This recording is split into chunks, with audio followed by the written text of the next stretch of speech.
కంప్లీట్గా చూడటాన్ని విహంగ వీక్షణం అంటారు. వాక్యాన్ని సులభంగా సరళంగా అర్థం చేసుకునే విషయంలో అటువంటి ఒక ప్రయత్నమే మనము చేస్తున్నాం.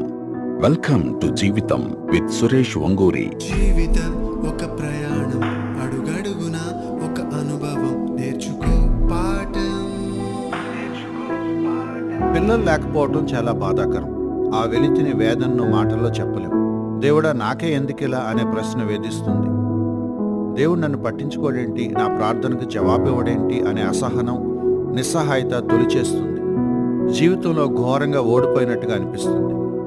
పిల్లలు లేనప్పుడు ఇక జీవితానికి అర్థమేముంది అనిపిస్తుంది. సంతానలేమి పట్ల క్రైస్తవ దృక్పథం ఏమిటి? ఒక విశ్వాసి ఈ సమస్యతో ఎలా వ్యవహరించాలి?